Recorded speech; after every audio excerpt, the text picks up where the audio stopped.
We made this.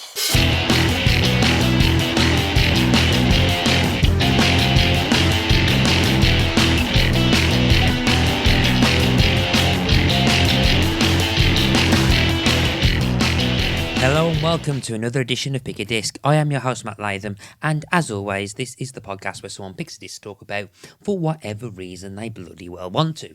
My name is Matt Latham, and I am your host and master of ceremonies as always. Today I have Geoff Owen, who is from the We Made This Podcast network of a multitude of different podcasts, and he's here to talk about a compilation album. And it's not a soundtrack. I think this is, as I say in the interview, the first compilation we've really done, excluding soundtracks and stuff. So yeah, I'm quite looking forward to getting into this. So we are actually talking about now, that's what I call music number 11 from 1988. So it's the UK version. So if there's any international listeners a bit confused, there's a UK version. Because I'm quite surprised how many people are surprised that there's a UK version, to the point where I'm surprised there's so many different international versions, but we'll get into that anyway.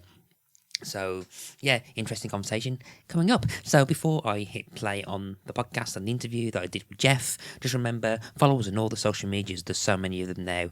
Look for Pick a Disc, and you'll probably find that it's me. There's also a Discord server if you want to come in and say hello. Yeah, I think that is pretty much everything that I can think of. Yeah, that is pretty much everything I can think of. So I've got nothing else to do now except push the button and talk to Geoff. Eagle-eyed or eagle-eared listeners, do eagles have ears? Not the point. May recognise Geoff's voice, even though he's technically not been on the podcast before. He's actually one of the few people I managed to quickly speak to on the We Made This con special that was aired a few weeks ago. And yeah, so he's finally come onto the podcast to talk about music. So Geoff, how you doing, Geoff? I'm good, thanks, Matt. How are you doing? I'm really good. Yeah, just enjoying a kind of lazy Saturday. I say lazy, I've been editing other podcasts.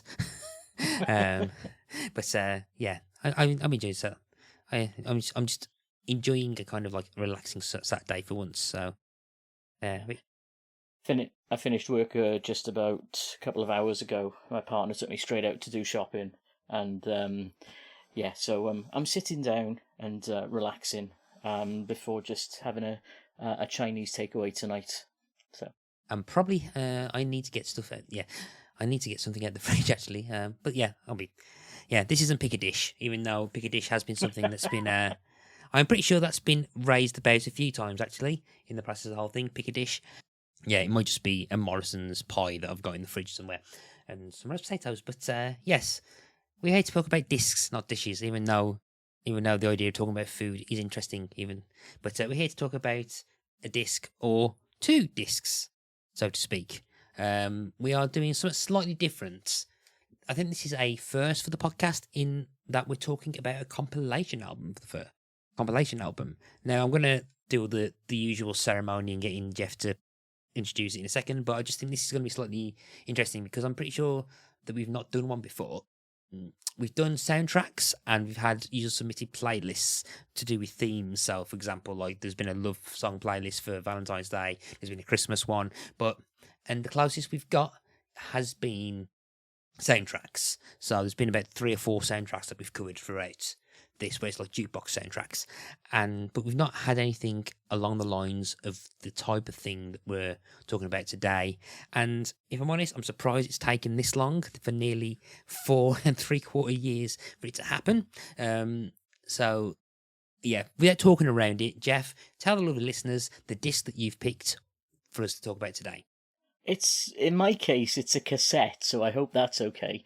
But because that's how I listened to this a lot, rather than in a round format. It was a plastic thing that I put in the tape player. Mm-hmm. We are talking about now. That's what I call Music 11. Now, before all of the music purists run off and start going, "Oh God, you've got to a Now album." So why have you picked Now That's What I Call Music, the 11th edition, the UK 11th edition, I might add? Yes, I was going to get into that as well, because the United States released a whole series of Now That's What I Call Music albums as well. And in fact, on this Wikipedia page I found, there's versions that came out in Australia, in Canada, Denmark, Finland, France, Germany. There's loads of different variations, but we are talking about the original UK Virgin EMI release of Now That's What I Call Music Volume 11, which I believe came out in 1988, if my records are correct. So why the UK version of 11? Well, mainly because I'm from the UK, and that's my childhood. I did a lot of hospital radio stuff when I was a kid, and as a result, having a lot of compilations helped me, because I'd go in with a lot of compilations, and it was basically a case of I could then play something from pretty much any act or band without having to worry about buying loads of singles, because usually a Now album came out and there was some stuff that was still in the charts that you could get away with playing as well. Now, what I was going to say as well is that when I was growing up, incidentally, I did try to avoid doing a Now album for this, because I listened to another podcast called Back to Now, which is a fantastic show done by a presenter called Ian McDermott. But the more I thought about my own music upbringing, I couldn't ignore the fact that the Now albums, the impact that they had on my childhood. Because of that, my music taste became wide and varied as well. When I was a kid, I used to ask for Now and Hits albums quite a lot. I'd hear the music charts on the TV, on the radio, see the adverts for it, and ask for them for cassettes. Ask for them for Christmas or my birthday or whatever. The problem was that at the time I only had a crappy little cassette player, which I only used for loading in Sinclair Spectrum games. And my parents reasonably told me I couldn't listen to music like that on that crappy cassette player. And you know what? Looking back, they were right. I didn't care. I just wanted to listen to the music that I was hearing in the charts. So I ended up with a decent little portable stereo, only a cassette radio. That's all I wanted. CDs were still quite new and quite expensive. And so the first one I got was Now 6. I followed that up a year later with Now 9. And then I started using my own pocket money and getting Christmas presents, and ended up with a nice little collection of Now albums. But Now 11, I think, is the one that I just ended up playing constantly. Get to the end of side 4, put side 1 back in, and just carry on playing it. I mean, how old were you then by the time this came out? 1988, I was 13. Right, okay. So, and was 11 the first that you really bought yourself, or was there others that... I don't remember, in all honesty. I really wish I could say, point at a particular Now album and say that's the one I bought. That's the first one I bought. I know by about 18, Now 18, Now 20, I was buying them myself, but I couldn't put a finger on which one was the first one I bought. Possibly Now 13, but again, that's a guess. And what was it just about the songs on 11 that hooked you in and just made you want to talk about this? Well, we had a conversation a couple of days ago, and I was talking about whether or not to pick this one or Now 9, because Now 9 also has some good memories as well. And you did twist my arm a little bit on one of them, because there's a song that we both want to talk about, which we'll get to later. But at the time, I was really quite into dance music, and there's a whole section of dance music on this particular cassette that I just loved listening to, and I would play side 4 so much, get to the end of it, rewind it, listen to it all again.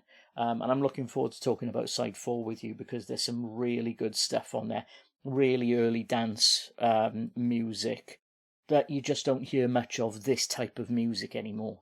And it was exciting.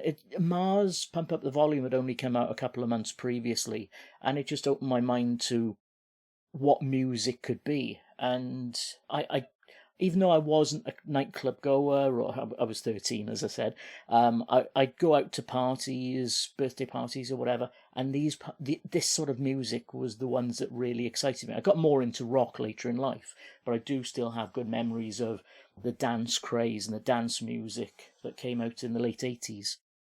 Find that quite interesting. I think particularly with that like dance music, because I remember my kind of memories of that time. 1988, I was 93, I think. And I think November of that year, my sister was born. But then I think as the years kind of progressed into the early 90s, I think pop music was kind of dominated with kind of like the house music kind of like craze. So that was like the big thing. So like a lot of the pop charts were kind of dominated by like dance music, and I kind of hear the origins of that kind of churning in the background of this, as much as perhaps slightly later now albums would start having a bit of kind of more indie-ish or more Brit poppy stuff at the end of that bit.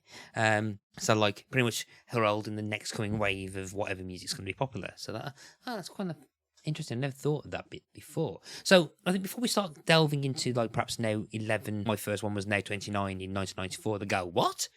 There wasn't a 29 in 1994. He goes, oh yeah, it was a British one.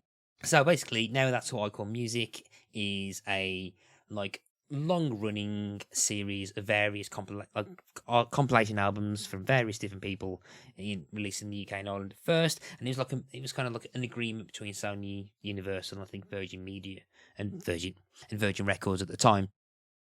And it's still going strong as well. They're still making them to this day. It is, yes. So yeah, it was formed, I think, in the office, Richard Branson's office, or no, Richard Branson's boat. I think it was all formalised, but it was basically the head of licensing, business affairs of Virgin Records was Stephen Naving at the time, general manager John Webster, and it was taken to Simon Draper and then Peter Jamieson from EMI. If you ever if you ever listen to people talk about and say, oh, a lot of the majority of different mediums like cinema, TV, and music is controlled by about 3 or 4 white men in boardrooms, then Now That's What I Call Music compilation is the exact proof of that actually being true, because it's just about 3 or 4 people from different big companies at the time coming in with some sort of real partnership to create these compilation albums, and basically to generate money and stuff. One particular person as well, because a lot of the music editing and a lot of the choice and the playlist layout done by a guy called Ashley Abram as well, and he's the main person who puts all of the music together. I think he's been working on it since day one, but I could be wrong on that one. Okay, I didn't get to that far into the like the research of that, admittedly, but what I did know was that the name was conceived in the offices of Virgin Records and took the name from a 1920s British advertising poster for Danish bacon. And if you have not seen this advert, I mean, I only really just noticed, look for it about a couple of hours ago. But basically, it's an advert where there's a pig over a wall, kind of listening to a kind of chicken, like cock-a-doodling, like, and the words, Now That's What I Call Music, is played above it, and it's a very weird advert for bacon. There's nothing about it which suggests he's selling you bacon, but it's selling eggs, isn't it? I think possibly, yeah. Danish eggs with Danish bacon. I don't know, but that's what I got from it. I thought they were selling eggs rather than bacon. It's selling something, I'm not exactly sure what it is. But then again, maybe the audiences of 1920s, 1930s Britain were a lot more smarter than I, or in tuned into consciousness of what the madmen were trying to sell us at the time. Yeah, but that poster was apparently on the office of something. Yes. Richard Branson bought the poster for his cousin Simon Draper to hang behind Draper's desk at the Virgin Records office, because Branson wrote he was notoriously grumpy before breakfast and loved his eggs in the morning, so bought him the poster, framed it, and it hung behind his desk. And that pig then eventually became the mascot for the series for about 5 compilation albums before vanishing. But yes, that's kind of like the origins of it. And I think you might kind of alluded to that some people might just like roll their eyes at the fact that we're doing a Now album, but I don't really care. I don't want to say snobbery, but I think some people kind of either easy to look down at, like either kind of cash-ins from all the record labels. But I can see that kind of viewpoint from a modern standpoint. But then you've got the idea of whether compilations are relevant now, but we'll get to that in a second. But if you go back to when they first came out, up until like up until at least the advent of MP3s and the iPod, for a good 25 20 to 25 years, the idea of compilation CDs and the kind of imitation series that would spin in competition with the Now series, I always thought there was a good idea. Because what happened? Because what you then had is you had the ability to kind of buy these compilations and get what was popular at the time without having to go and either buy singles or buy the singles or at least buy like the albums. So like singles at the time, well, I remember there was like $1.99 a single. They might have been cheaper at the time, but yeah, if you wanted to get all the singles that are on one, you'd have to spend what 40 to 50 quid, even. No, even more than that. Just as a thought, just as a bit of a tangent to that, I did a chart show when I used to do hospital radio, and for a short period of time, I think it was about 18 months, I would have the top 20 singles, but I would only ever need to buy the new entries, because I wouldn't bother buying the ones that I already had. So I end up buying maybe 4 or 5 new entries a week, and that was still about a tenner a week. But yeah, you can see how that does build up. Yeah, and that's when that was when you bought singles physically, and I actually cannot remember the last time I saw a physical single being released. No, because a lot of the outlets that you would have bought your physical singles from have all gone, or they've moved over to albums, video games, DVDs, Blu-rays. I don't even know if they sell singles in places like HMV anymore. I don't think they do. Because everything's downloads now, isn't it? It's all individual. You buy a download. It's either like a download or an MP3 that you can buy through all sorts of stuff, through Bandcamp, or mostly now it is streaming. So you'll just stream the music instead, either through YouTube, through Spotify, Deezer, Tidal, Apple. or whatever. Yeah, Apple. Actually, I'm not. I mean, I think the Apple Store for music's still a thing. I'm not sure actually. I'm assuming it is. You're probably the same as me. You don't use Apple. I don't use Apple. Yeah, sorry to Apple fans out there, but yeah, I still refer to it as iTunes. That's how far. Apple Music, is it? Yes, it's Apple Music now. Yeah, but yeah, that concept of like singles and everything, and if you wanted, I mean, if you kind of wanted to get a song, and you didn't really want to buy an album because it felt like more of a luxury to get an album at the time, then at least you got the compilation CDs just to get these like songs on there, and yeah, I think with the Now albums, the only one that I kind of remember really getting was Now 29, which was on double cassette. But I think that was my mum and dad's, and I remember listening to that a lot on a Walkman. To the point that Now 29, I still think will be a future map pick at some point in the future. Because I really like that album and stuff. But I think when I got my CD player, I remember the Christmas that I got the CD player. I got Hits 96. I think I got then the Greatest Hits of 1997. I think I got the Greatest Hits of 1998 because I got Hits 98 as well. And those are the kind of the compilation albums I remember getting the most. I don't really remember getting any more. But yeah, but I played those to death, and I still have like memories of which songs come after which ones, and just the kind of oddities that would show up on them and everything. And there's just like a real kind of weird kind of like pseudo narrative that you can kind of like form with the track listing of stuff from these things. The one thing I would say about them is it gives you a bit. It's like a time capsule as well, because you look at it and you go, "That's a snapshot of what the charts looked like at that particular point of 1988 or 1994 or whatever." And you could look at it and you may think, "All right, okay, well that's strange. Why is there no Michael Jackson? Why is there no Madonna?" Both of those artists very famously didn't let their songs get on any Now albums, or hits albums, I want to say. So there's always a bit of an absence, and you do miss some of the big artists. Like Bryan Adams' massive #1 from 1991 isn't on a Now album, and I don't think it's on a Hits album neither. So you get this strange sort of void sometimes, but it is a nice little snapshot of the time that these cassettes are from. Yeah, I think the one thing that I can never fully kind of work out, and I keep meaning to that, is the differences between them, because I think it depends which companies are involved in which partnerships. So I think the Hits album, I think it was still Sony, but I can't remember who else it was with, because they'd have some songs that the Now ones wouldn't. I think if I... Sony, the Hits albums changed ownership over the years.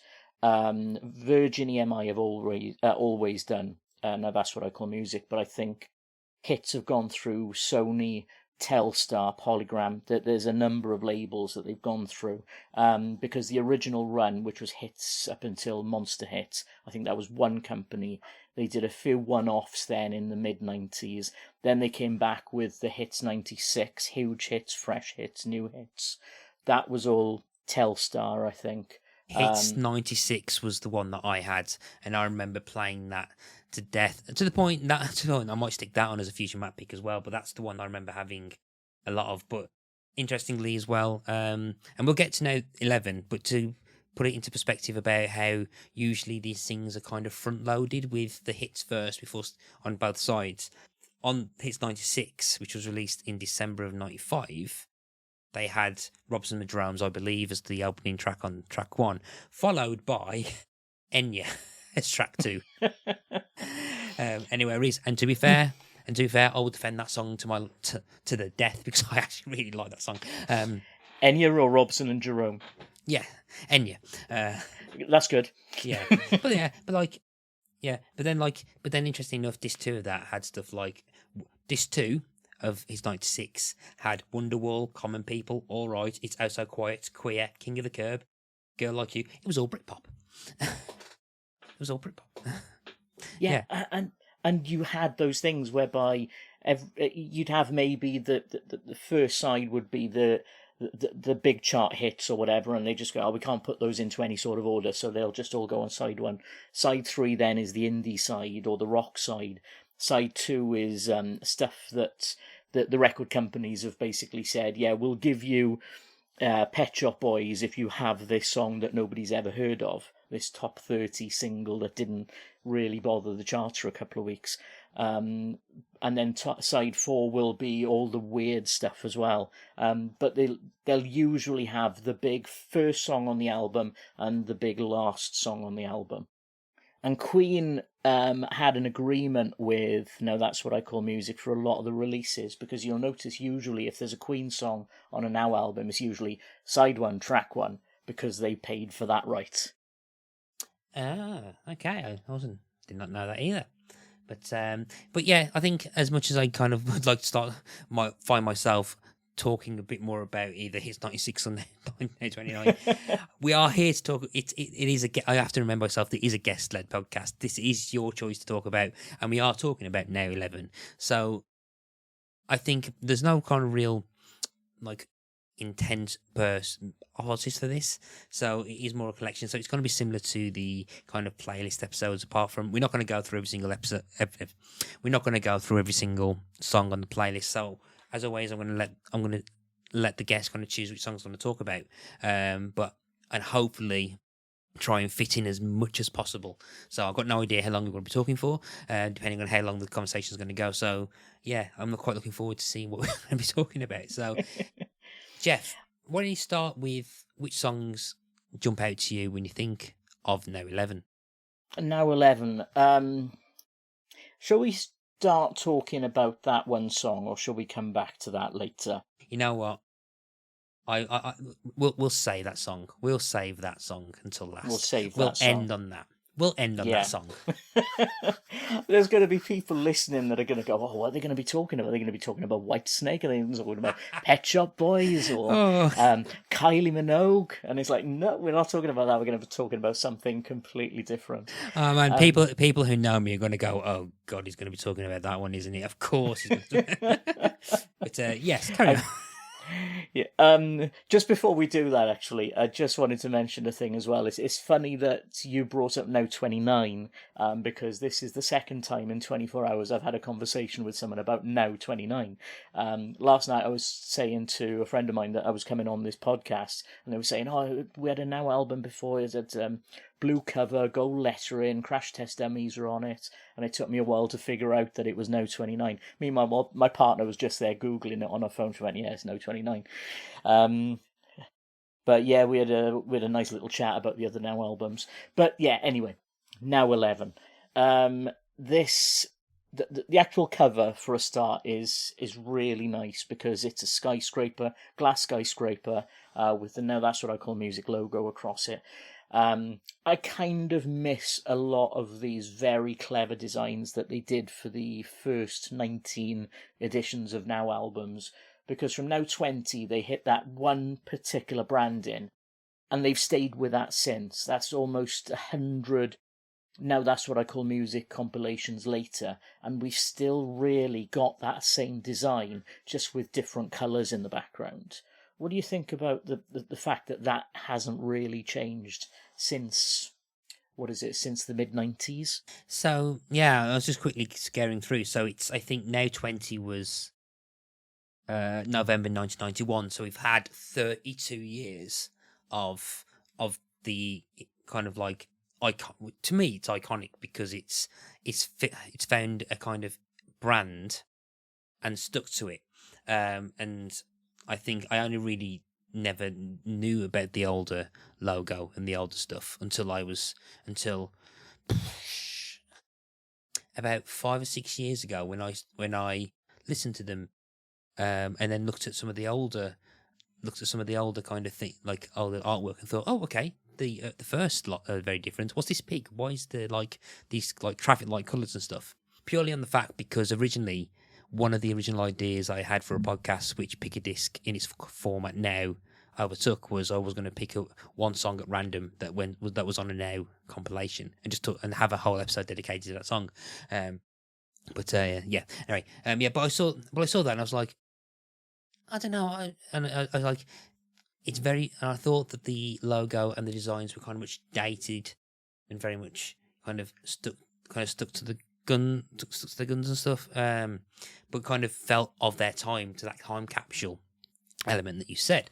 Whereas I think the kind of Now logo, that 3D text where it's kind of like floating with That's What I Call Music, and that kind of like division bar, Yeah. that appears onto that with a number underneath.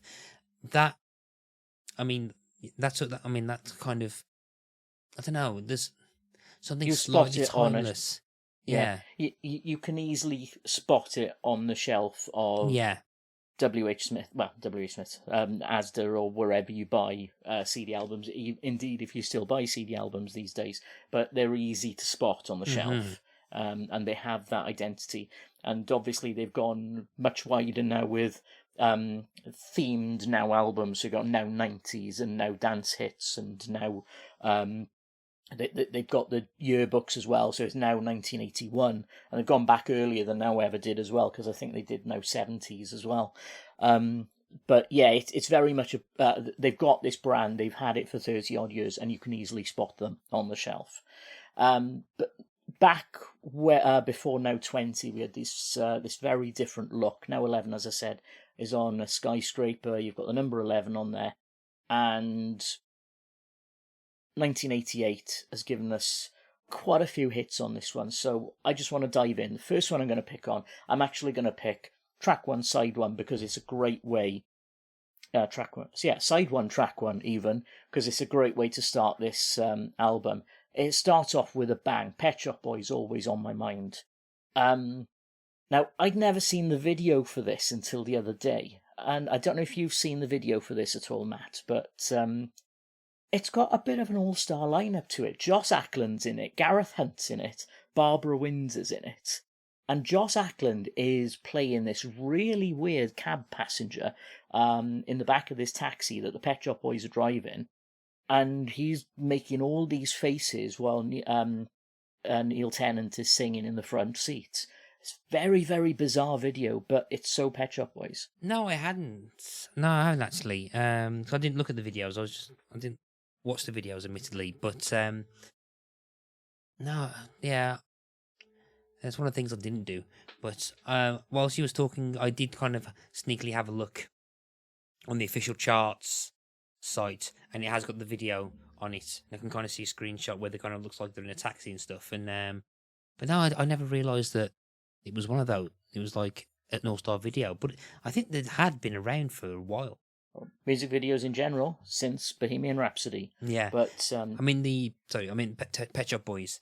sorry. Yeah, so like so they had quite a few songs. So they had West End Girls like a few years before. That was at number one. I think it was their debut that was at number one. It's a Sin was number one. They had What I've Done to This number two and stuff. So always on my mind, but then got to number one, and kind of I think they had the clout to be able to pull in those kind of names to go into videos and stuff. But yeah, as well, and amazingly, it was 11 weeks in the top 100. 11 weeks to top. So from the 12th of the 12th, 1987 to the 20th of the 2nd, 1988, it came in at number 4, then jumped to number 1 for 4 weeks. Christmas number one as well, wasn't it? Yes, it was, yeah. It stopped the Pogues and Kirsty MacColl from getting Christmas number one. Wow, didn't know that. But as much as I like that song, it has dated quite badly, and I've got to say, I think this song is the better deserving Christmas number one for that year. True. Yeah, When I Fall in Love by Rick Astley and Rocking Around the Christmas Tree by Mel and Kim.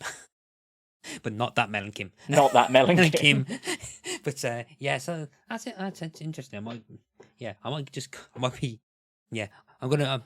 be slightly annoying and constantly keep referring to this page again. So we're going to have like a snapshot of where these songs were, I think, at the time. But yeah, no. In terms of Always on Your Mind, it's a song I've always kind of liked it. Pet Shop Boys, I don't know that many songs on, admittedly, but yeah, I've always quite liked their sound. I think Neil Tennant's voice I've always quite liked. So it's quite memorable, very unique. Yeah. And Always on My Mind, I think I kind of remember, and again, I think I was what, 3 when this came out. You are making me feel very old, Matt. Oh no, trust me. I've had the last couple of episodes. I've had people telling me like how old they were, and I felt it's nice not to feel old for once doing one of these episodes. But yeah, I feel even older now. But anyway, there's just some kind of nostalgic element to it. I think to that song. This line helps out with it. So, where do you want to move on to next? I'm going to jump on to track number 4, Jermaine Stewart, Say It Again. Now, the song itself is quite an upbeat, quite a fun song, but I mentioned earlier on about the Back to Now podcast. I found out something sad about this artist, actually, with that podcast. He was openly gay, and he died of AIDS-related liver cancer in 1997. He was only 39 years old. And a lot of people don't realise that because he'd sort of fallen out of fame. Nobody'd really followed his career anymore at that point. And can you believe his burial site was left without a tombstone or any kind of grave marker for 17 years because, nobody knew who he was. And it was only because a fan anonymously bought a grave marker that he now has one. But it's so sad to think that this person who got to number 7 in the charts with this fantastic song, it's a lot of fun, he died at such an early age, pretty much forgotten by all but his most avid fans. Okay. And I think as you're talking, I realised as I was checking on the list, the playlist that I've been using does not have that song. Oh, so you don't know that song very well.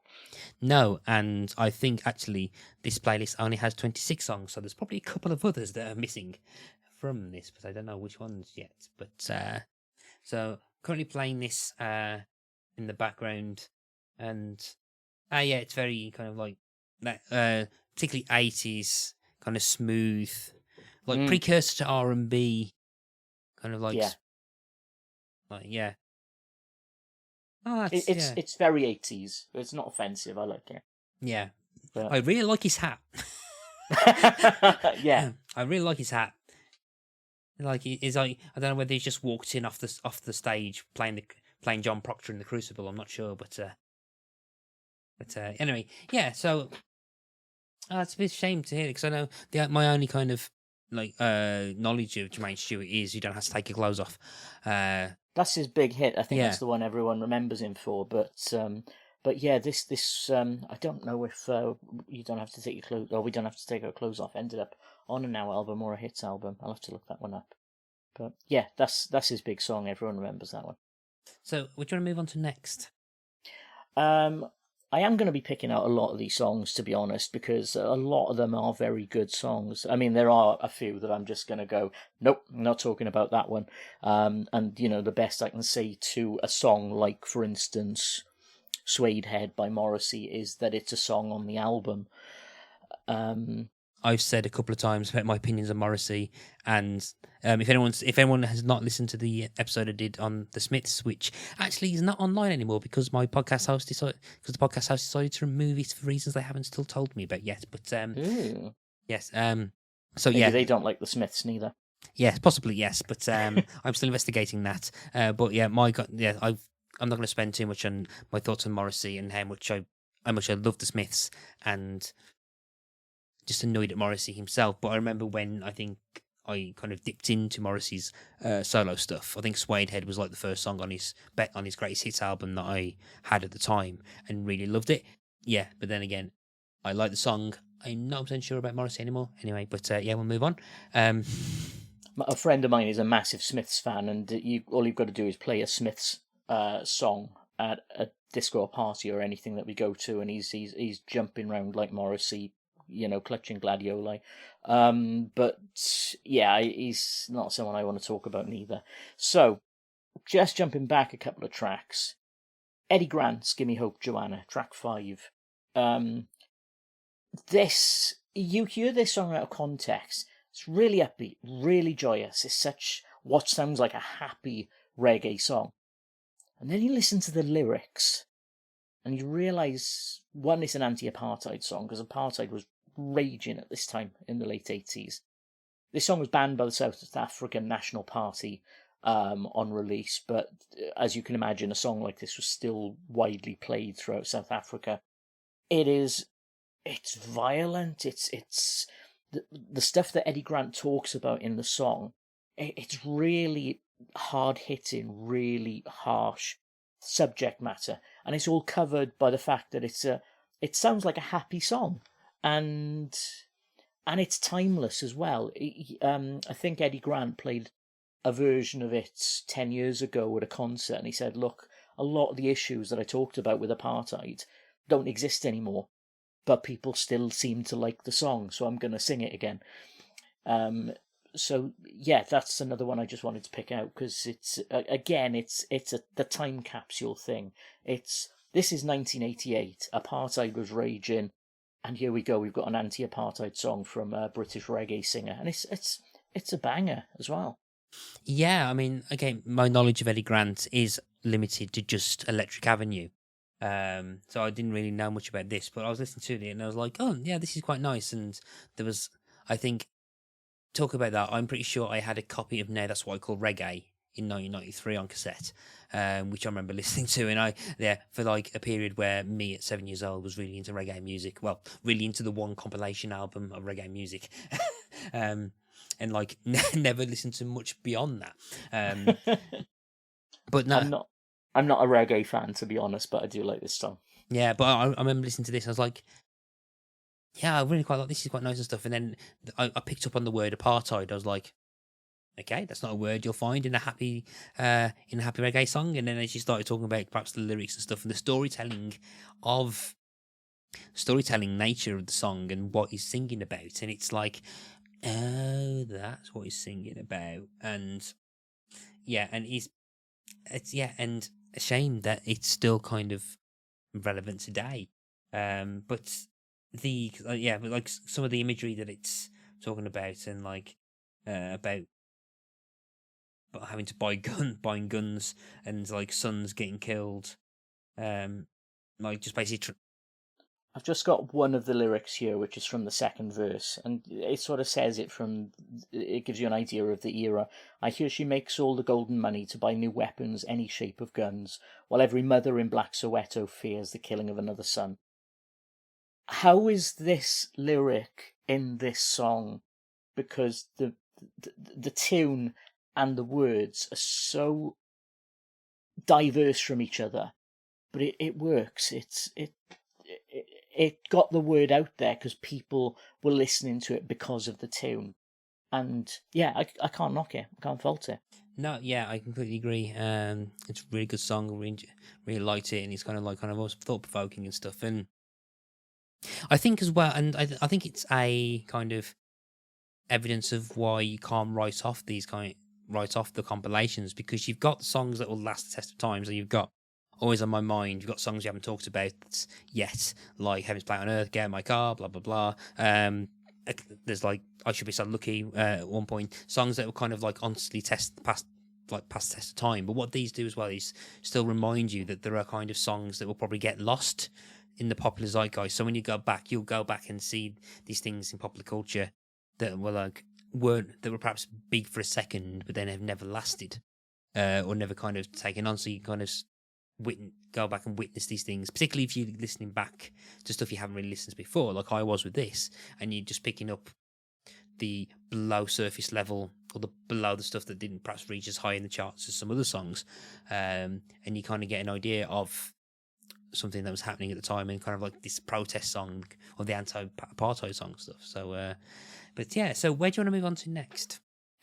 I'm going to briefly drop into the end of side one with Elton John's Candle in the Wind live. Only because, I mean, you can't deny that Elton John is a genius, but I found this song overrated, and I found any version of this song overrated as well. And I think this has been number one several times over the years as well. And of course, they reused it for Princess Diana's death when they did Goodbye England's Rose. And it caused a bit of a stir here in Wales because, you know, Princess of Wales, and she's Goodbye England's Rose. So it did cause a bit of a stir. But I've never been a massive fan of Candle in the Wind, and yet it's Elton John's biggest song, potentially. Yeah, and I'd say I saw this. I didn't realize this was this young. I thought it was older than this. But then it's a live version of it, and I think it's a song that I think the original version I don't know that often. I think I was 11. I was 10. No, I was 11. I was an age when Princess Diana died. Princess Diana died, and I think it was because, and I'm fascinated with this, with like 1990 Britain in 1997 is a very interesting period in time, because you had so you had kind of cool Britannia, so you had the rise, so you had Tony Blair coming in, you had Spice Girls coming in, and it was like when Britain hosted the 2012 Olympics, where it was like, oh yeah, there are good things about being British, which is a sentence that people don't really say that much anymore. But yeah, and but then I think that cool Britannia moment got kind of died a lot when Princess Diana died, and the country went into like mourning, because I think she was one of the very few members of the royal family, or an ex-member of the royal family at that point, that was more popular than the actual royal family themselves. Yeah. Yeah, and he was what. Sorry, go on. Okay, yeah, and I'm not gonna get too much into it, but yeah, I think it's because of I think in terms of the PR of the royal family at the time, and yeah, I think the public was very easy to side with Diana, and I think her death was like a massive kind of blow, and it was. If anyone's too young to remember it, I know people, the kind of mourning for the Queen, it was almost on that level. Princess Diana's there. Yeah, I mean, there was a thing at the time, because round about this time I was involved in local radio, not to a huge amount, but I was doing things like TO work, which was if a presenter wasn't able to make a show, I would go in and play a pre-recorded version of the show. And I would essentially be presenting the show. I would be starting all the music manually, but I would then have to play a pre-recorded audio track of the presenter. And while this was going on, I was made aware of the obituary procedures, which were if a senior member of the royal family passed away, and at the time it was the Queen, Prince Charles, Princess Diana, and the Queen Mother, who I think was still around at this point as well. I think it was 2002 she passed. Yeah. And because of what was going on with Diana and the divorce potentially, and all the news of the world stuff that was coming out, there was this whole thing about, is she still a senior member of the royal family? So they were in the process of downgrading her status when she died. And this is what I believe, and this is what I believe that the situation was at the time, that they were still in the process of downgrading her status for senior obituary procedures, and as a result, they still went full on with the national period of mourning. I think if it had been like another couple of weeks that she died, there wouldn't have been the big media coverage there was. Don't get me wrong, I mean, it still would have been Princess Diana had died, but it wouldn't have been like the news blackout that we had with the passing of the Queen, where it was literally wall-to-wall coverage. You couldn't watch anything else on certain channels. You couldn't listen to anything on the radio other than constant news reports. But they went that way for Diana's death. And I remember waking up the following morning, seeing what the TV channels were doing, thinking, oh my God, this is major. This is something serious. And I was surprised that she was getting the coverage that she did when I knew that they were downgrading her status. Yeah, and I say, if anyone's listening saying, "What are you talking about in 1997 royal death?" I do think that the 1997 version, I think, is pretty much eclipsed the original.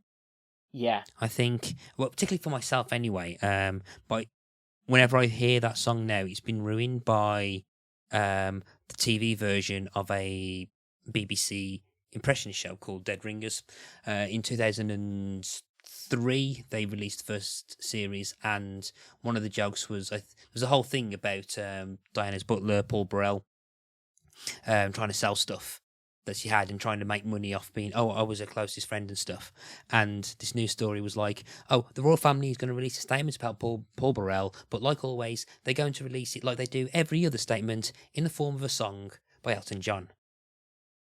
And in my head, all I've got is like them doing it like, goodbye, Paul Burrell.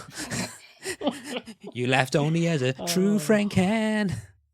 Shedding tears for Princess Di while you loaded up the van. Yeah, and unfortunately, yeah. So this song always reminds me of that, and and there's a bit where it says, "She said Diana spoke in colour, the Queen in black and white. So I guess that makes you the one that speaks in fluent shite."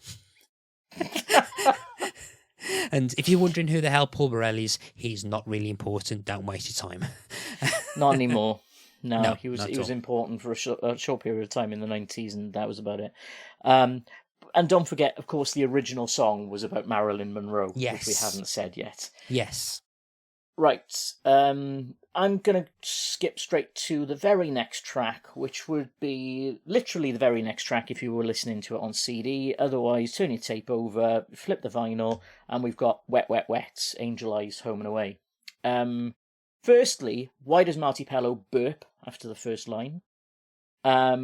But I've got to give it to them. This was their third single from an album which I think has got one of the best album names ever, if you like puns, popped in, sold out. But I think I preferred Sweet Little Mystery. Yeah, Wet Wet Wet. Yeah, there are varying opinions online with Wet Wet Wet. A lot of them, I think, stem from the fact that I think a lot of us will get massively fatigued with them in about 5 or 6 years' time from this. When they pretty much have Love Is All Around from like dominate the summer for about 16, 17 weeks, number one. And yeah, so I think a lot of pushback on Wet Wet Wet stems from that. But at the time, I'd forgotten about this song until I started listening to this, and I was like, "Oh yeah, it's this one." And as you said, I'm like, I still remember Sweet Little Mystery, and I still think that's better. Yeah, I completely agree. I'm going to throw it back now to another episode that you did, because I was listening the other day to the episode of Pick a Disc that you did with Colin, or one of them that you did with Colin, about War of the Worlds. With what? Sorry. About War of the Worlds. Yes. And he was talking about the live shows. Now, in one of the live shows I went to for War of the Worlds, Marty Pello was one of the performers of it. And he did the Justin Hayward / Gary Barlow the sung thoughts of the journalist. And it's weird when you see it like that, because for the very first bit, all he's doing is he's just wandering onto the stage and going, the chances of anything coming from Mars are 1,000,000 to 1, he said, and then buggers off backstage again. And it's not until Forever Autumn that he's actually on stage for any decent amount of time and sings a lot. But yeah, he gave a fantastic performance in that show, and it was unusual to hear him outside of Wet Wet Wet. Ah, okay. Originally I saw the name Home and Away, and I actually thought this was going to be the Home and Away theme tune from the soap at one point, and I was slightly disappointed that it wasn't. I was really looking forward to hearing a Wet Wet Wet version of the Home and Away theme tune, but yeah, this song kind of came back, and I was like, oh yeah, but it's a bit, I don't know. The slightly more upbeat Sweet Little Mystery, I think, is slightly better. I think, but yeah, but then again, I'm not overly massive like kind of thoughts on Wet Wet Wet. Again, a lot of it is probably due to, like many people, Love Is All Around. Love Is All Around, yeah. The cover and stuff, and I think that just basically peed a lot of people off. And I think that's kind of had an impact on perhaps some of their earlier stuff, I think. Yeah. After that, we've got Johnny Hates Jazz, but then we go into what I think of as the rock side of this now album, because we get 1, 2, 3, 4, 5 rock tracks in a row. And I've got to be honest, I listened back to them. Some of them I'd forgotten all about, but there isn't a bad song here. Valentine to Pow, Hot in the City, Exterminator mix from Billy Idol, Mandinka from Sinead O'Connor. This was my first experience of a Sinead O'Connor song, and it's an absolute fantastic track. Tower of Strength from The Mission, I had to remind myself again by listening back to. Proper gothy sort of piece of music. And then Whitesnake, Give Me All Your Love. 5 songs there that I could quite happily just put on repeat and listen to back and over and over. There's some great stuff there. Yeah, I think I was listening to this as I was listening to it in the background at once. I think Mandika came on. I was like, oh, I really like this. Who is this?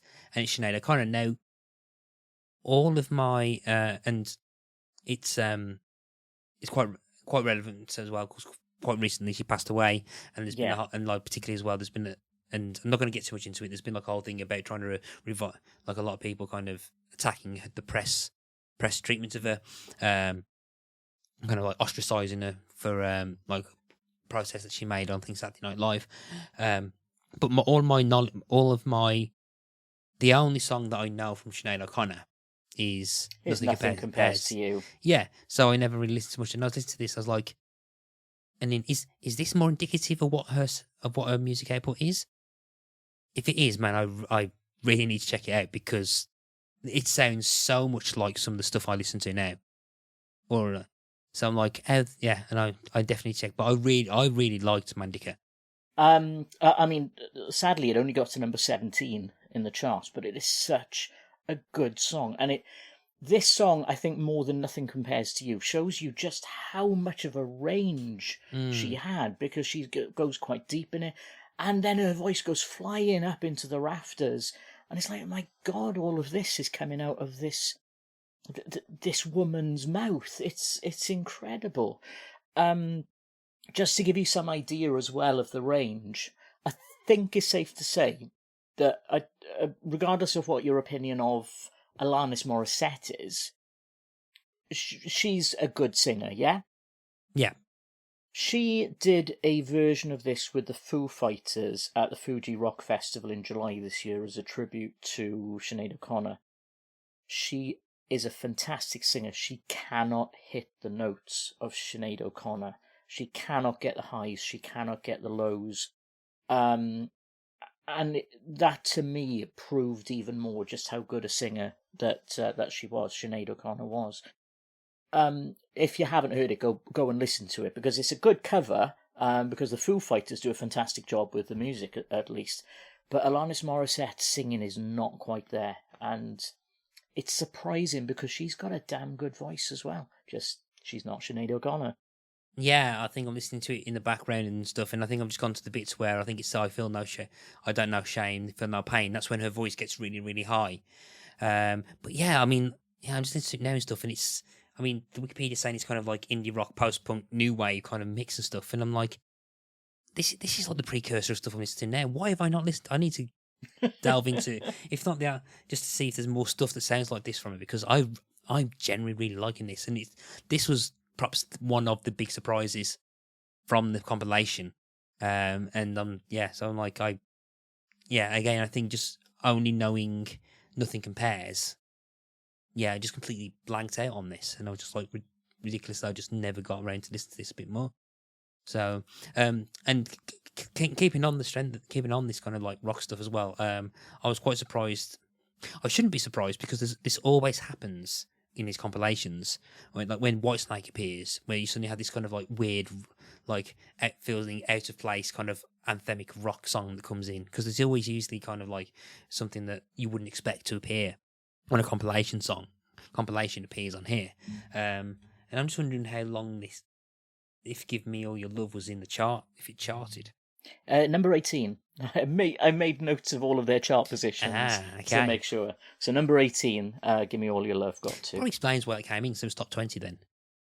And they probably had to hit a quota of different genres or something. But yeah, I mean, I was quite surprised that this come in. And to be fair, I don't really know that Whitesnake that much. But I always written them off as being slightly heavier. But no, it's just like normal anthem rock. Yeah, and it's quite generic 80s hair rock, anthem rock as you can get, but it's not offensive. And I gotta be honest, I had a massive grin on my face listening to it, because that's sort of what I like listening to. Yeah. What do you want to move on to next? Okay, let's jump on to side C, side 3, however you want to label these. And this, I think, is the Stock Aitken and Waterman side. We've got 3 songs here which were produced by them, because they were massive at the time. You've got Kylie Minogue, I Should Be So Lucky, her first ever single, we should say.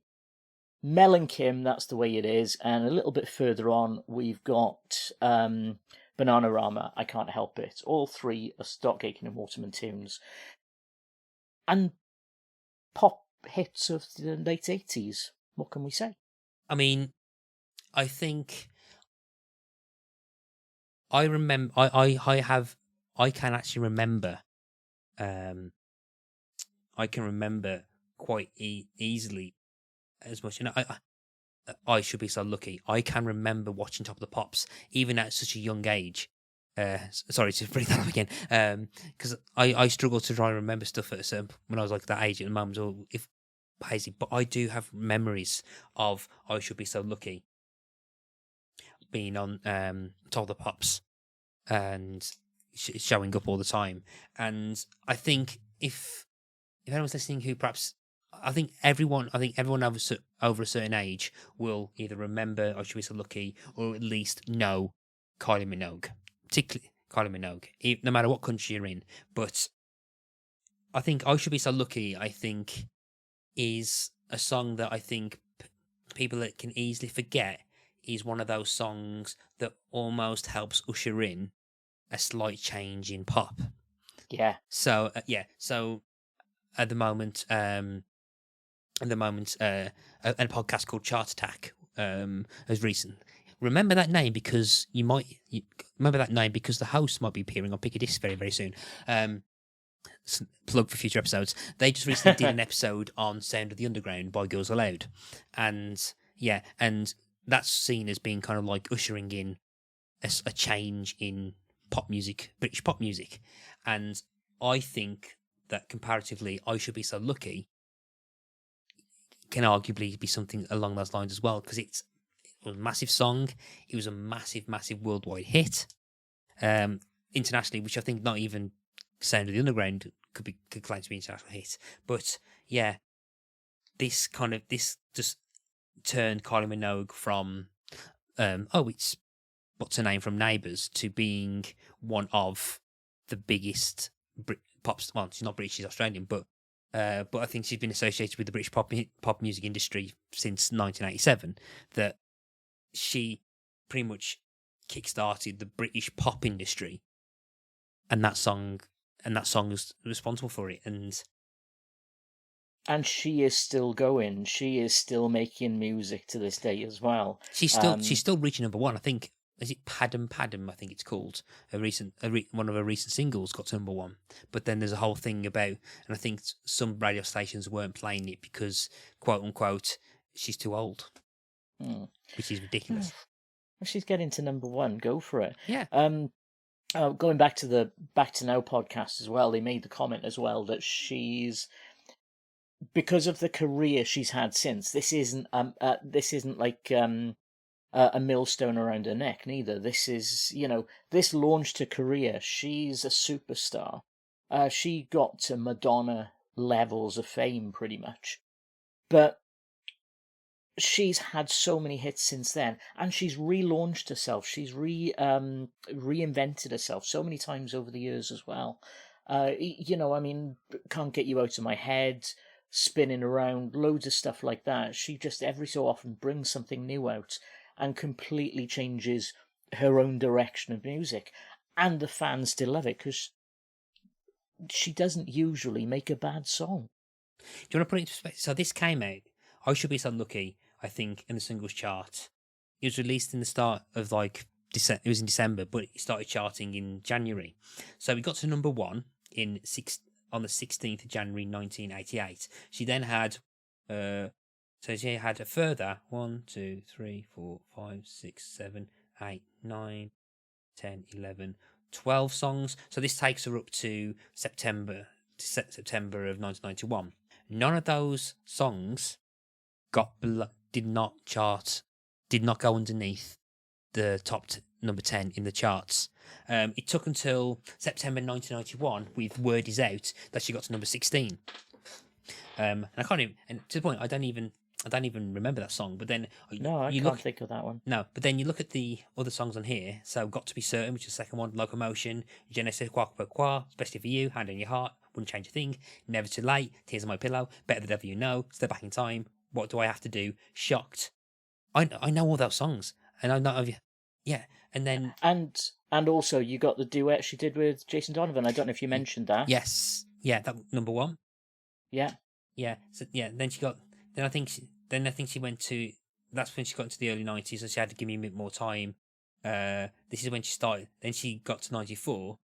I think "Confide in Me" got to number 2 actually, which was surprising. But but this is when she started going into the kind of indie phase type stuff.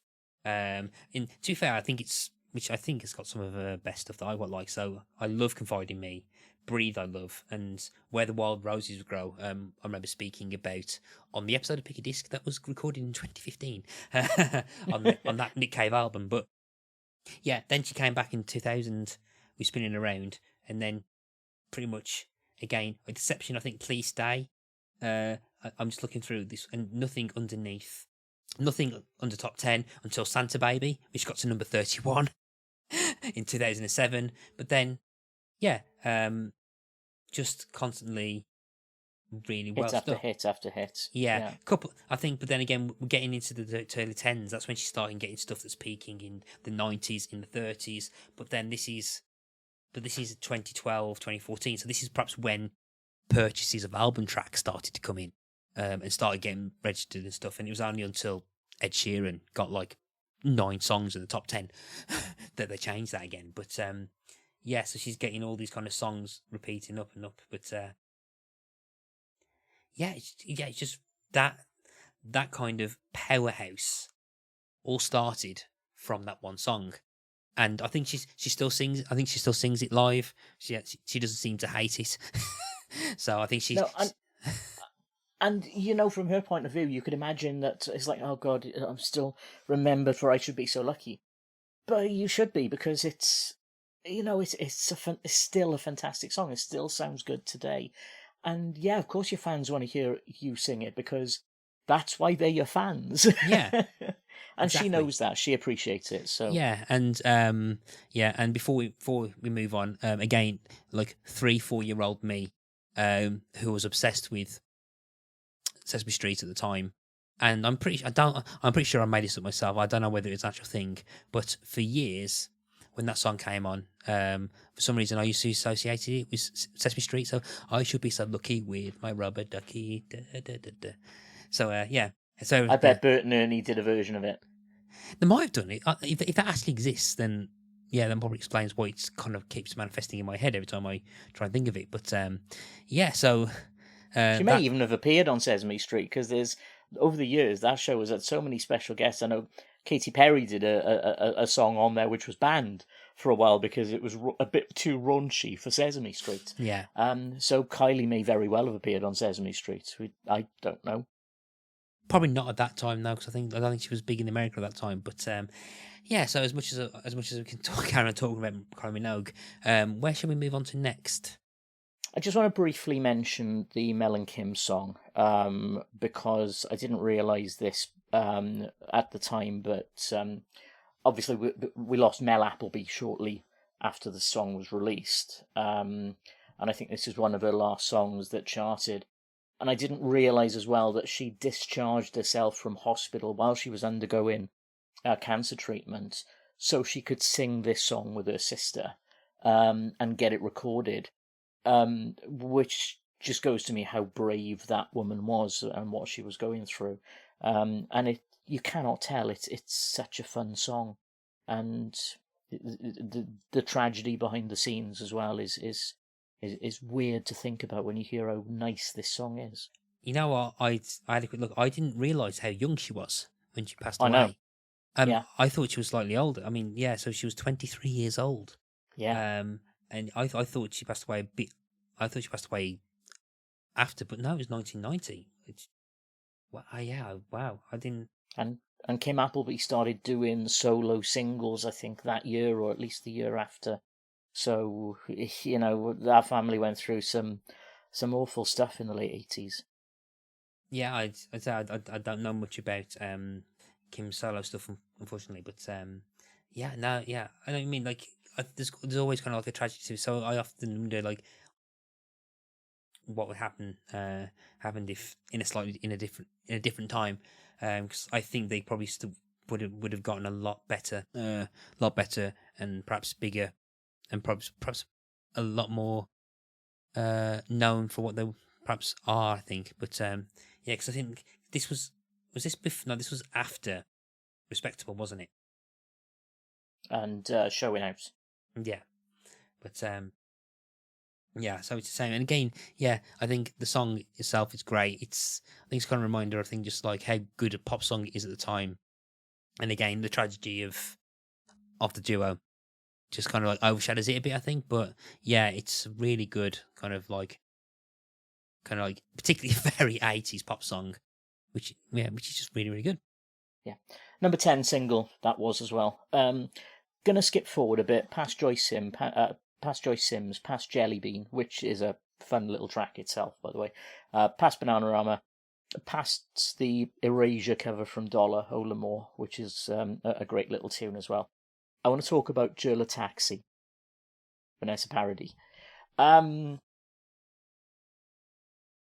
At the time, I think the singer, I think she was probably only about 11 or 12 when she recorded this song. She was very young. And the context of this song, again, we go back to Gimme Hope Joanna. The stuff, what this song is about, is actually quite weird when you know that it's a little girl that's singing the song. It's a twee little smooth jazz tune. But it's based on a real Portuguese taxi driver and Parisian nightlife figure called Maria Jose Lea de Santos, who fled the Estado Novo authoritarian regime to France in the 1970s because of her homosexuality. The song's about her knowledge of all of the French sights, including Parisian streets, the Seine, the bridges, and the nightlife. Joe's love of Latin music and her saxophone, Spanish-Cuban band leader Javier Sugat, and Peruvian exotica singer Ima Sumac are all mentioned in the songs. She's probably more famous in France. She did have a few hits, but other than one other single that she got released in the UK, she didn't really bother the charts that much. But it's a fun little tune to listen to, and I quite like this. Yeah, I didn't realise how young she was at the time as well. But yeah, it's like just like a nice kind of like like a moment which I think sits towards the kind of the start of the end of the wind down of the album or the compilation itself and stuff. And I think it's giving you up for the last quarter. Yeah. I think I'm assuming side D. Did this end side C? No, there was one other song. Right, we'll skip that for now. Yeah. We'll skip that. We'll go back to that, which I think people following probably realise what we're talking about now. Yeah, if you're looking at the track listing, you've worked it out. Yeah. But side 4 is my favourite side of the album, I've got to say. Beat This, Bomb the Bass, Doctor in the House Doctor in the House from Cold Cut featuring Yaz and the Plastic Population, House Arrest by Crush, Jack the House Built from Jack and Chill, Rock the House from Beatmasters featuring the Cookie Crew, and Tired of Getting Pushed Around by Two Men, a Drum Machine and a Trumpet. What a great lineup of dance tunes. Okay, so I've worked out where the other 3 songs have vanished from this playlist on Spotify. So I've not heard some of these. Yeah, the 3 songs that you just mentioned that I've not listened to. Okay, which ones? I think House Arrest by Crush, Rock the House, and Tired of Being Pushed Around. Okay. That's unusual because I found a playlist on Spotify which only has the one song missing, which is the one song we haven't talked about yet. But all of these songs are on there. And what did you think of the songs that you were able to listen to? Because they're 80s dance mixes, 80s house anthems. Again, I think as I was mentioning before, there's got a nostalgic feel to it because I have a lot of the pop songs I remember listening to when I was much younger were kind of almost Euro dance pop songs that ended up being massive. So the early 90s, like Adamansky to Unlimited, all the ones that kind of did really well in the charts and would be on TV, that kind of rave culture thing that kind of was big. Was big for the first half of that decade. Yes, this kind of took me to the origins of that or the start of that. So yeah, I quite liked that. So like, it just kind of reminded me of those bits, which is kind of weird because I wouldn't put myself as a fan of dance music, but then some of the earlier 90s stuff I don't actually mind. And late 80s. I love this sort of sampling electronic music. I mean, I've loved electronic music for ages anyway. I still like listening to bands like Kraftwerk. And this is pretty much their bread and butter. Hal Faltermeyer's Axel F is a great electronic piece of music, and still holds up today, whether or not you like Beverly Hills Cop or not. And then, as I said, Mars Pump Up the Volume came out a few months before all of these, and they just launched this whole music brand. You were saying earlier on about Kylie Minogue starting this new change in direction for music. I think this marked a change in direction for music as well, with the dance music, with samples and synthesizers, and what they've done with these pieces of music. I think these are unique. Now 12 doesn't have anywhere near as many dance tracks on this, and that's the very next album. That's why this one holds up for me, because it is that 1988 moment of loads of dance music in the charts. Yeah, I was trying to. I think I'm just confirming. I think it is. Yeah, yeah. I remember at a kind of record listening thing I go to. Off the record, one of the organisers, Rob Lindsay, was a guest, and he come to talk about the Green Wing soundtrack earlier this year on the podcast. One of the albums that we listened to quite recently actually was the White Room by the KLF, and not really listened to much of the KLF. Album. Yeah, I never really listened to it before. Don't really know much about the KLF, but what I did find was that it had this kind of early 90s kind of like dance pop bangers, for lack of a better word, on it, and you can kind of I can kind of see where that was spun off by this, because I think the KLF around this in the late 80s? No, I think the KLF. Well, the Time Lords were around, who were the KLF in another name, because Doctor in the TARDIS was obviously a Mickey take of Doctor in the House, and I think that came out the following year. So the KLF were around in some form, they just weren't the KLF yet. The Justified Agents of Moo Moo had an album made in 1987 called 1997. What the fuck is going on?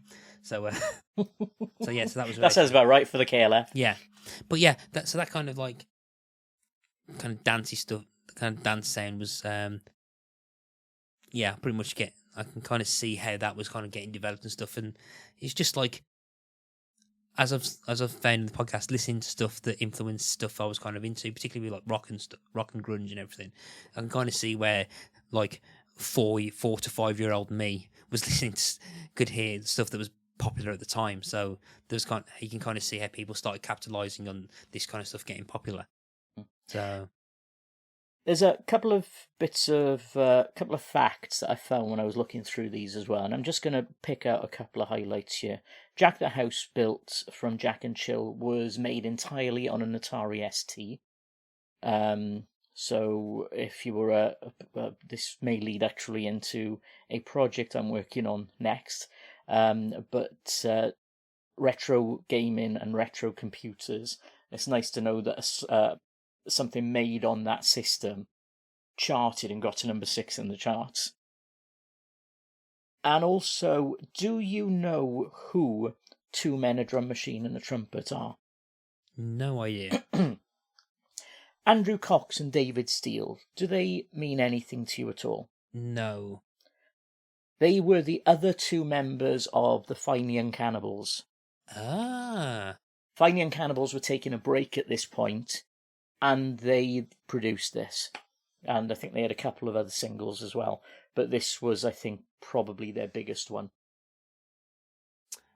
Right. Okay.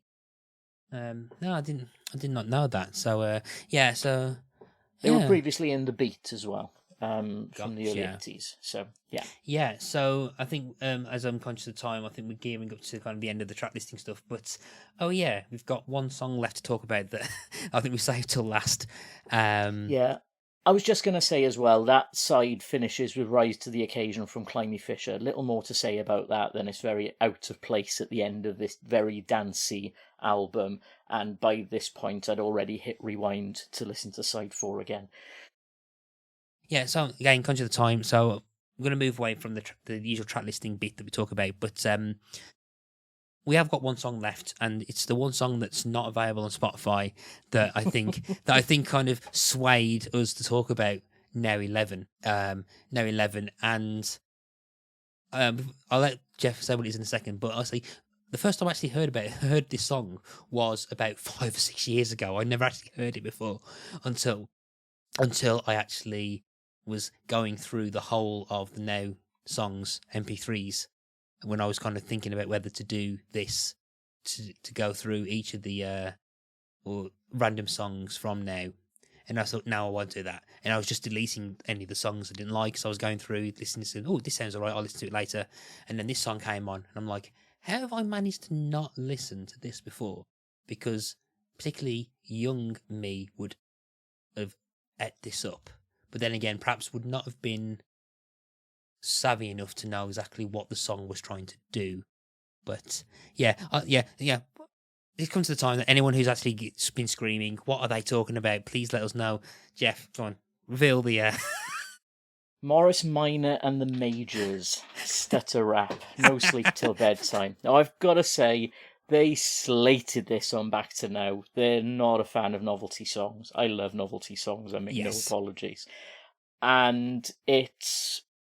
You might know this person who is Morris Minor from one of your other podcasts, Yes. Matt. Yes. I believe he's appeared in a couple of episodes of Red Dwarf. He has, yes. Tony Hawk's. Yes, the comedy. Not the skateboarder. Not the skateboarder, the comedian. Yeah. Yes. He is Morris Minor, and I don't quite know who the two majors are.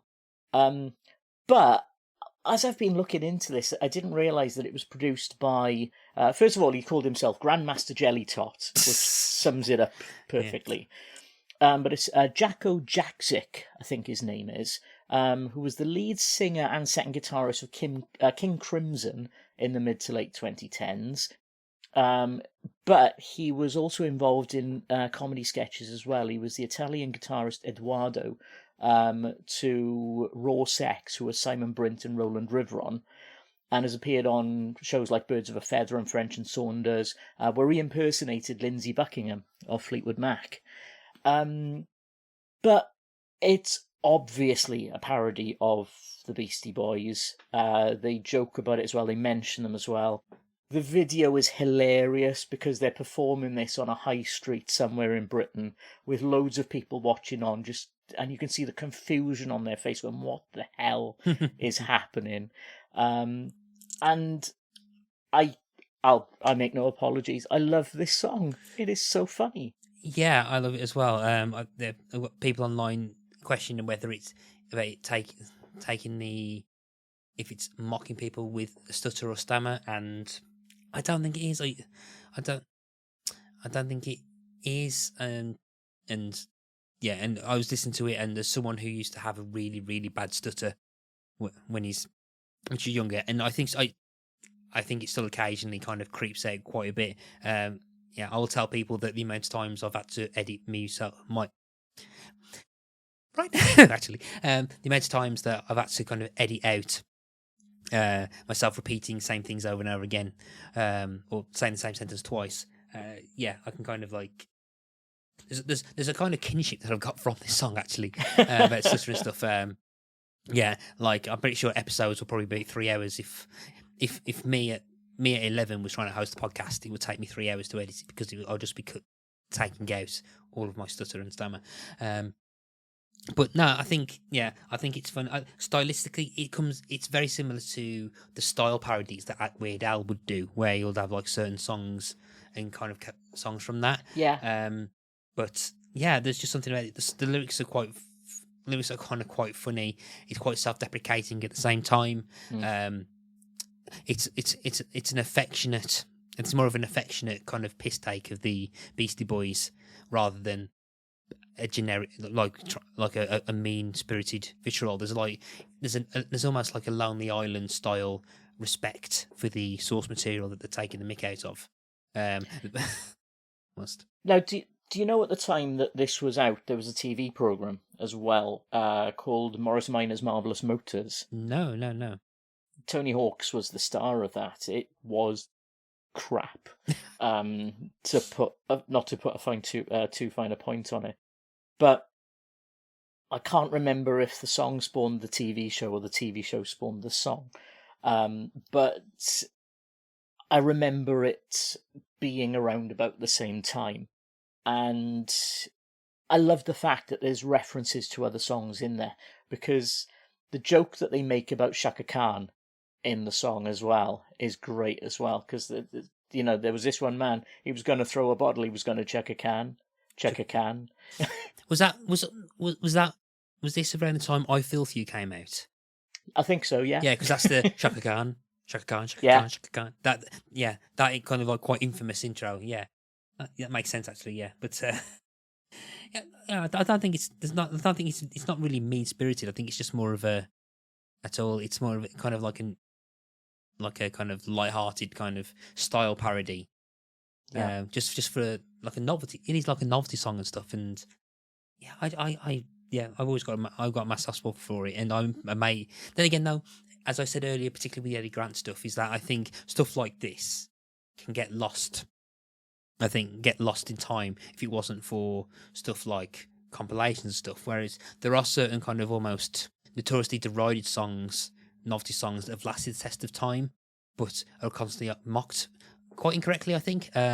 So then again, though, like for example, stuff like Russ Abbott's Atmosphere is kind of like, yeah, it's crap, but I've always got a soft spot for Atmosphere by Russ Abbott. But that's kind of something that's always props up on like chart shows, like the top 100 worst songs of all time, alongside cheesiest songs. Yes, alongside Snooker Loopy by Chaz and Dave, which should not be on that because I love that song as well. And me. Yeah. And the never-ending run of comic relief singles that they bring out, because they're always good. Well, the funny ones are always good. I'm not looking at you, Cher, Chrissy Hind and Nana Cherry. I'm looking at the actual proper comic relief singles where you get Bananarama teaming up with Dawn French and Jennifer Saunders, or you've got Hale and Pace doing the Stonk, which we learned the dance for when I used to do hospital radio doing outside broadcasts. That was a dark time. What else have we got? Spitting Image. Dale Winton released the Supermarket Sweep theme at one point. The theme to One Foot in the Grave. I don't care. Yes, they're novelty stuff. Mr. Blobby. I mean, come on, let's not forget Mr. Blobby. Bob the Builder. I got the Mr. Blobby going. single. I got that on the single. And this wasn't an 80s thing, because let's not forget, back in the 70s, we had the Goodies, we had the Wombles, we had all of that as well. So, yeah, I'm a sucker for a good novelty song. And so is John Deacon from Queen, because he's the guitarist in Stutter Rap. Yes. Which I only found out recently as well. Yes, indeed. Yeah, he's in that as well. But yeah, I think I'm wondering whether my co-host on Shit Wrestling Comatose will hear, Red Dwarf link, and then we'll have a whole episode dedicated to the Stutter Rap, which he'll probably go looking for Morris Minor's Marvelous Motors, and there's a special in the works there. Yes. I'm sure of it. Okay, yes, and I'm pretty sure that Carl will be able to be the one that finds every single episode, because Carl has this amazing ability to find all this stuff, because he is the tap master. But yeah, Shit Wrestling Comatose Red Dwarf podcast, if anyone's wondering what the hell we're talking about. So as we're gearing up towards the end of this, there's not really much to do with the reception of the album, because it's not really something you can really kind of... It got to number one. Yeah, it got to number one, but not really... Because it's the Now album. Yeah. So critically, you can't really find much on it on there, so we're going to skip to that bit. Now, there's a question of whether I've seen any of the question about whether they've seen any of the acts live, which... There's quite a few of them, but I've seen Marty Pello. We've seen Marty Pello, but yeah, usually it's just the one artist and whether I've seen them live. But I mean, have you seen any of the acts live that are on this apart from Marty Pello? Apart from Marty Pello, no. I did see Jason Donovan in concert, which will annoy Colin, no doubt. But I got cheap tickets to go see him from my workplace, so I can't really complain about that one. Anyone else? Just looking down the list. No, is the answer to that. I haven't seen any of them in concert at all. No. As I say, apart from Marty Pello, and he was nothing to do with Wet, Wet, Wet at the time. Yeah, I think it's the same for me as well. I've not seen anyone from that list. And when I went to see Red Dwarf being filmed, Tony Hawk's was not anywhere to be seen. Did you chuck a can? Chuck a can. I'll throw a bottle. So yeah, and usually this is the case where say what other albums in the artist's discography do you listen to? But there are a lot of Now albums. There are 114 other albums available in the numbered Now That's What I Call Music range. There's various The now. UK version. That's just the UK releases, exactly. And there are lots of special editions. There are probably well over, I'd say, 300 Now albums just in the UK. They're for everything, aren't they? Now Yeah. that's what I call footy. That's what I call driving. Now that's what I call cheese grating. Now that's what I call like armpit smelling. It's like just random things are just linked to whatever, and there'll be a Now album for it. Seriously, just look for Now That's What I Call Music on Wikipedia and just have a look down the list. It's endless, the list of albums that Virgin have released. Some of them are good. Some of them I wouldn't touch with a barge pole. Yeah. But then if anyone does want one, I recommend Now 29 because I do want to talk about that on a map pick at some point in the future. Maybe I can visit you I'll next gladly year. talk to you about an 029 at some point. Ah, okay. Okay, so yes, I might stick you as a guest host for the future then. Aha. But so let's see what happens next year. Okay, so now we're here to the ultimate question, the most important question. I'll pick a disc, which is the song for the Spotify Hall of Fame playlist. Now, if anyone who's not listened to this before doesn't know what this is going to be, I'm going to ask Geoff to pick one song from this album to be immortalised forever on the Spotify Hall of Fame playlist. I can't veto his choice. Whatever Geoff says goes. So, Geoff, what song do you want to pick to go onto this playlist? It's kind of going to have to be the number 2 choice, isn't it? Because the one song I want to put on there isn't on Spotify, which is Morris Minor and the Majors. Do you know what? I came into this thinking it was going to be Beat This by Bomb the Bass. But after what we've been talking about, I'm going to say Mandinka from Sinead O'Connor. I think that sums this album up. And it only got to number 17, but it's Sinead O'Connor potentially at her best. So, yeah, Mandinka. Mandinka. I have just suddenly found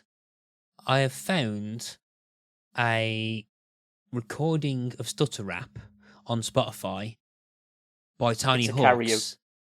No. But it's from a lot. It's an acoustic sing-song version. Ooh, I've got to try and listen to that. It sounds like Paul Anka singing it, but it's like a Mike Flowers Pops version or something, is it? it's you're gonna have to listen to this. Hang on, I'm so sorry to interrupt this, but yeah, this is amazing. I'll send it to you now because you're gonna have to listen to this. Okay, add to playlist. Unfortunately, I might have to edit that initial reaction out because Mike's picked up the song. The song. Yeah. But yeah, that's amazing. Yeah, I that's brilliant. I didn't know about that. Of course, when I was looking for it, I was looking at Morris Minor because I thought there can't be many bands on there called Morris Minor. I didn't think of just looking for Stutter Rap. But wow, that's amazing. Yeah, I mean, I think it's just, if anyone knows the song or don't know the song, you just listen to the original, you find it on YouTube and then go and type in Tony Hawk's Stutter Rap and you've got this kind of really acoustic lounge version, which, wow. Yeah, I think I was right with Mike Flowers Pops. I'm gonna have to have a proper listen to that. That's great. But then again, no, we're not. But then again, going back to it, I for Mandinka, I think it's the right choice. It's the song. As much as I love Stutter Rap, I think it's the song that kind of blew me away the most, to the point where I'm like, that I wasn't expecting that from a Sinead O'Connor song, if I'm completely honest. So yeah, I think. And I think that's kind of like a really good choice. So yeah, so Mandinka then goes and joins the playlist following Watch What Happens Next by Waterparks and Laszlo by John and Oh No by Marina and the Diamonds. And that is it. We are now at the end of our conversation, Geoff. Thank you ever so much for coming on. It's been great to kind of dip into this and like talk about some of these songs. They've been really good fun. Yeah, I've enjoyed it. I've really enjoyed going down memory lane with this album. Yeah. And I've really enjoyed actually going back and listen to this album properly, because I think we're at the stage now we just go, oh, that Spotify playlist, so stick it on random and whatever comes up comes up. It was nice to actually listen to an album in order, track 1 to track 30, whatever it was, and just listen to it in the order it was originally designed. I haven't done that with an album in so long. Yes, I say me too, but then again, I do listen to quite sequentially albums. I'm much more of an album person, I think, than just like randomly playlist stuff. But no, it's nice. Nice to know that you've had that experience, and just to remind yourself what a curated list in the order it comes in through, or the order that it's supposed to be in the order that they want it to be in. But yeah, so Geoff, people want to find you online and all sorts and other assorted podcasts that you're involved in. Where can they find you? You can find me online. I'm usually on Twitter at @NCC_17 Formula One. Yes, I'm still calling it Twitter. And I am on the Blue Sky as well, where I am at NCC17 Formula One, and the usual bits at the end, which I can never remember. But you should be able to find me for that as well. I am one of the regular presenters on Make It So, which is a Star Trek Legacy podcast. We've got a couple of episodes coming out. We're going through Lower Deck Season 4 at the moment, which is proving to be as much of a joy as it ever is. And there may be a retro gaming magazine podcast at some point in the future. Who am I kidding? There will be one. Colin's actually going to be my first guest on that one, so we're going to get that one up and running very soon too. Yeah. Otherwise, I appear on various other podcasts from time to time, including We Are Starfleet, Podcast 616, and anyone else that'll have me, really. Yes, part of the kind of We Made This Podcast Network, another stalwart of the We Made This Podcast Network as well. So that is it. We are now definitely at the very end. I just want to say again, thank you ever so much for coming on, Geoff. It's been my pleasure. You've been listening to Pick a Disc, and I've been your host, Matthew Latham. Our theme music is Pump by Kevin MacLeod of Incompetech.com.